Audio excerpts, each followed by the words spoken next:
Welcome, everybody, to another episode of Indie Reads Aloud. Today, I get to have the immense pleasure of introducing you to a new to me author. Jessica Foster is here today, and I'm so excited because she is already, just from the little bit we met in the green room, she's already going to be one of my favorite people. So Well, much thank you fun. so much for having me. I really appreciate it. This is so much fun. I love meeting new authors. And when I get to meet a new author who is also a teacher, as I am, it is super enjoyable because we have kind of like a private understanding of how the world can be interesting. Oh yeah. Oh yeah. So I'm really grateful. Jessica Foster writes funny, heartfelt, young adult contemporary fiction with a dash of romance. She is a middle school language arts teacher with a penchant for hot tea and romantic beach reads. Jessica lives in West Michigan with her husband, two boys, and their ragtag crew. Okay, tongue twister time. Right. Ragtag crew. Yeah, of rescue animals. Find her website and her links to her book, all that stuff in our show notes. Um, Everything is there, so just delve in. Thanks so much for joining us today. I'm so happy you're here. I'm so happy to be here. We were talking in the green room about your rescue animals, and I really, it's important to me to ask these questions on air because rescue is a very special process for me. All of my animals have been rescues. So, Oh, can I you love that. please tell us the names and the types of rescue animals you have? Sure. We have two rescue pit bull mixes, which is kind of like the dog that doesn't always quite get rescued over here in West Michigan. Yeah, well, Um, everywhere, really. Yeah. Yeah. And one of them is a boy and one of them is a girl. And the boy is named Bear and the girl is named Kimber. And then we also have a very angry, very fat orange barn cat that we found on the side of the road named Lolly McGee. So, Oh my gosh, I love the names. That's so great. yeah. And you My have two husband named them boys. all. So Even better. Takes I all the know. pressure off of I you, have right? no pressure. And you have two boys, second and fourth grade? Yeah, second and fourth grade. They are 9 and 7 right now. That's an exciting age. I love that age for little kids. Is your family a big reading family? Um, yes and no. I have one of my sons is struggling with some ADHD right now. And Okay. so reading anything for a long period of time is a little bit more difficult for him, but Sure. he is a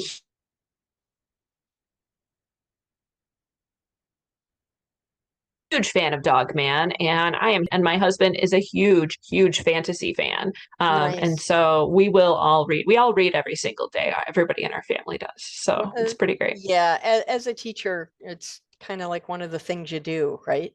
Oh yeah. Well, I just think it's a perfect escape too. It gets you out of your head. Yeah, So I agree 100%. Tell me a little bit about Andy and the Extroverts, which is the book you're going to read from today. What's the setup for this story? yes, so Andy and the Extroverts is a book about a 17-year-old girl who has no friends, whose mother is trying to help her in interesting ways and sends her to a leadership camp over the summer, thinking that that's gonna help you. If you have leadership, you're gonna be fine. And Yeah. she gets there and is just bombarded by the most outgoing people she's ever met in her life. And it's comedic because Andy is very introverted, but also has like an inner monologue that's incredibly sarcastic. And so Fun. it's pretty fun. And then there is romance and then major friendship vibes that happen throughout her summer. And so it's just a really good, light, fun read. Spectacular. I can't So, wait to hear some of this. So I yeah, would love it if you would read a little bit for us and then we'll talk some more after. sure. When you're Um, ready, please take the microphone and read aloud for us. All right. So I'm not going to start at chapter one. Mostly because chapter 1 is her being very upset at having to go to camp, and I wanted to read a little bit of her being at camp so that you could see some of the shenanigans that these kids get up to. Shenanigans are important. Yeah, so chapter 26 is called It Wasn't a Race. Okay, campers, Susie screeched the second we got back to the cottage. It was like doomsday every time she used that phrase, because right after it, she'd announce the next stupid activity and expect everyone to be excited about it. It's time for the next awesome leadership activity. I know you've been enjoying them so far, but you're really going to like this one. She gave an exaggerated wink. Wait a minute. That meant we're going to do this with our male counterparts, beavers, so pair on up so we can get started. Hair? I looked to Paige helplessly, but she was already out the door. I sighed. They get here so fast. Even more alarming was how fast everyone broke off into pairs. My hands tingled as Marshall sidled up next to Paige. I craned my neck and looked for Emma. Well, it's a good thing I've forgiven you, Lucas said as he walked toward me, or this might be awkward. I rolled my eyes, like it was so hard to get pushed off a dock when you had the skills of a gold medal swimmer. I raised my eyebrows, but he didn't say any more.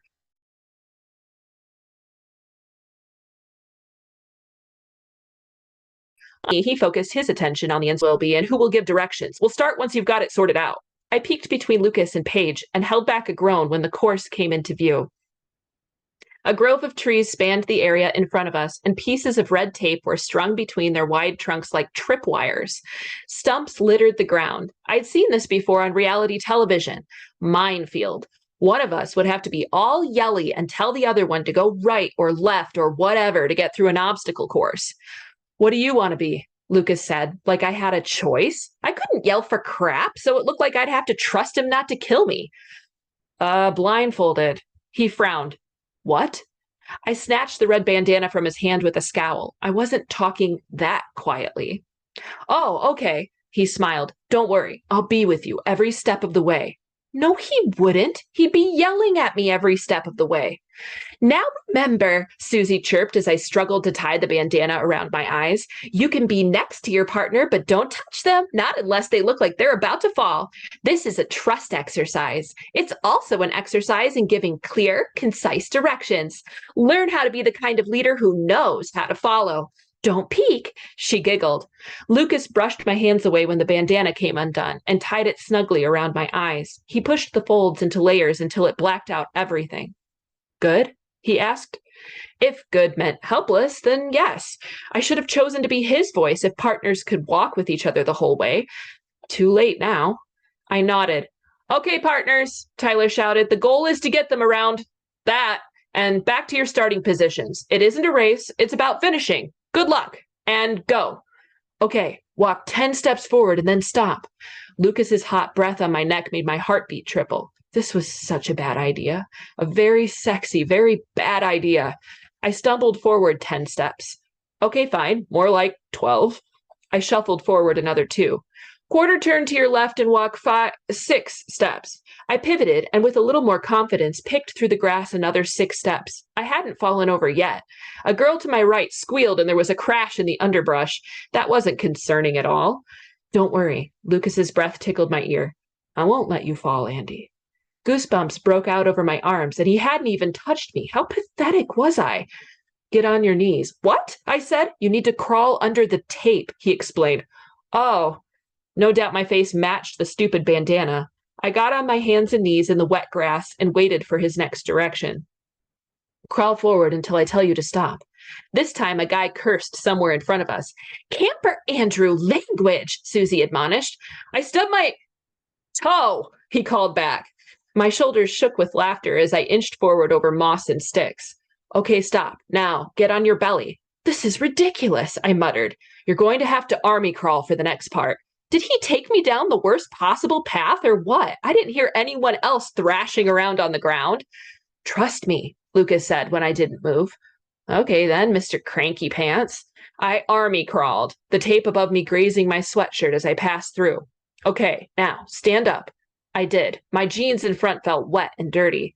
Now, it's going to sound weird. This whole thing was weird, but you're going to want to walk in a spiral. Here, let me. And then he was right over my shoulder again, muttering sexy little rights and lefts and forwards and stops in my ear. With timid steps, it took us forever to get through the obstacle course, but Lucas's voice stayed level, and he never got upset or impatient. I couldn't say as much for Paige and Marshall. Her sharp voice pierced the air. No, your other left. You don't know right from left? I'm trying, he yelled back to her. The low tones of Tyler mediating almost pushed me over the edge, but I managed to tone myself down to just a giggle. You think that's funny, huh? Lucas laughed too. I nodded. But don't tell Paige. I won't. Once we stopped spiraling, I expected the whole thing to be over, but nope, because torture didn't have limits. Okay, now raise your right foot, Lucas said. We're going to take 4 big steps, and I want you to do it sideways. Shakily, I did as he asked, listening for the voices of everyone else as they tried to figure it out. But I heard nothing. Shouldn't we all kind of be on top of each other at this point? I stepped over 4 times. Reach out your left hand. I reached out my right, and it met the solid wall of his chest. Shocked, I yanked my hand back in.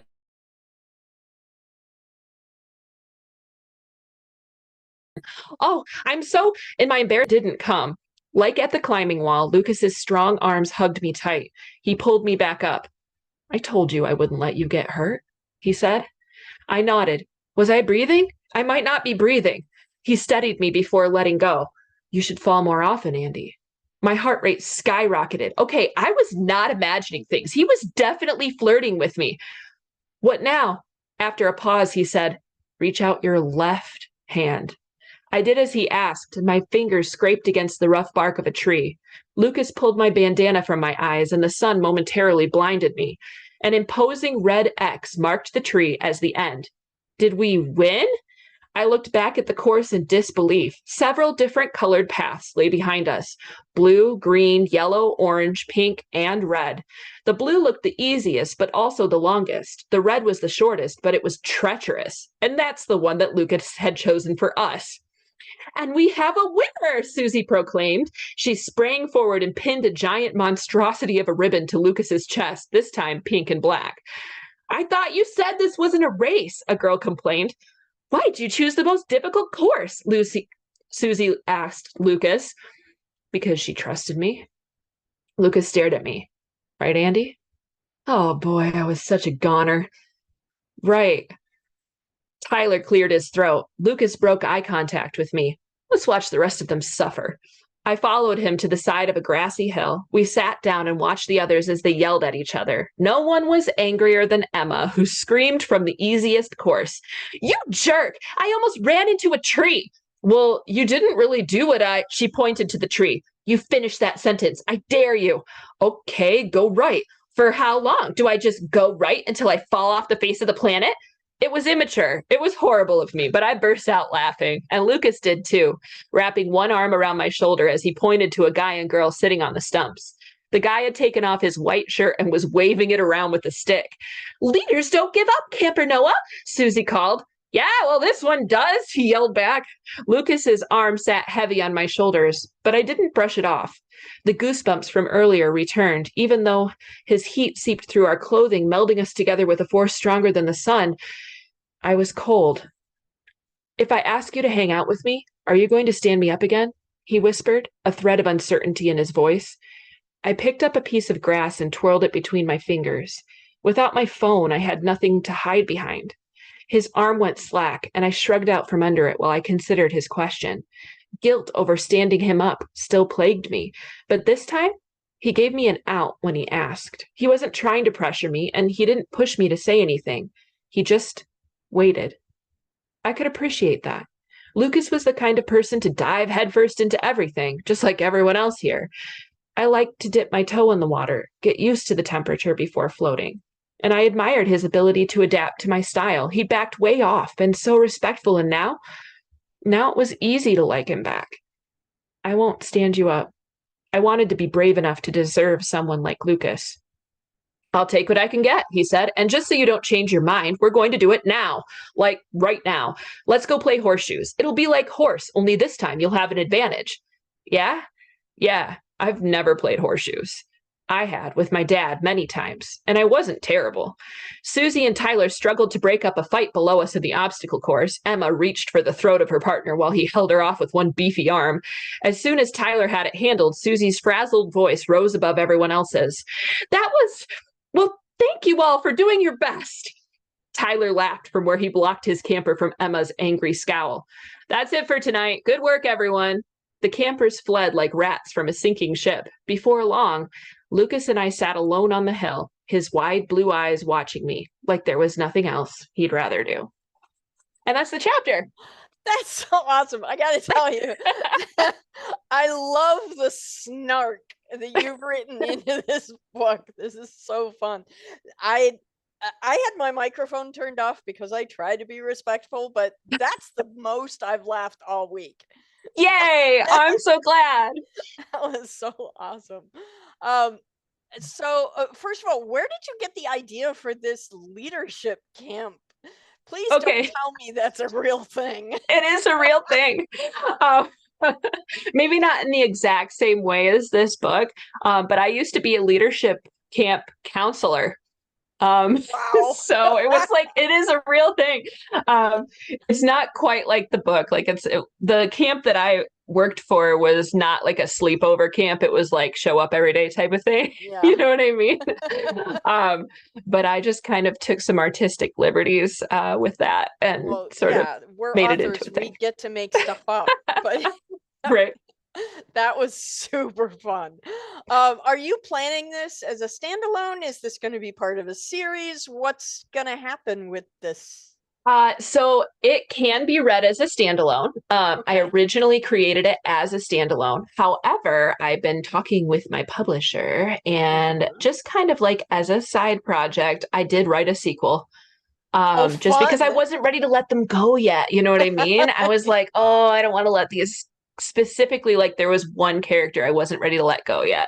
And so I wrote it and I'm like, you probably wouldn't, be interested in this to my publisher. And they're like, yes, we would. So we are currently in the process of that. It comes out in July. That's awesome. So, and this one's called Andy and the Extroverts, but the second one is called Andy and the Summer of Something. And they can actually both be read as standalones, but they do go together and they are basically different summers that she is at camp. The first is as a camper, and then the second book, she is a counselor. So that's so cool. I'm so excited. While you were reading, I went to my Amazon page and I put you on my TBR list. So I love that. Very, very exciting. What I love about this, I was having old flashbacks of being a kid in language arts class. And what the flashback was Tales of a Fourth Grade Nothing for young adults. That's what it sounded like to me. Kind of, yeah. I haven't made that connection before, but for sure. That's exactly what it sounded like. Yeah. It's like Fudge has all grown up. I loved all of the Fudge-mania books when I was growing up too. And, I grew up with Judy Blume. I grew up with all of those. Sure. So yeah, it's very cool that you're able to create that such great memories for me reading as a child, and now as an adult you're giving it to me all over again. So I'm tremendously grateful. Oh, that makes me so happy. That's like made my whole week. Oh, good. So we helped each other out this week, right? Yeah. Thank you so much for coming on the program and reading, and please, when the next book comes out, come back and read for us again. Oh, I would love to. Great. Thank you so much. Thank you.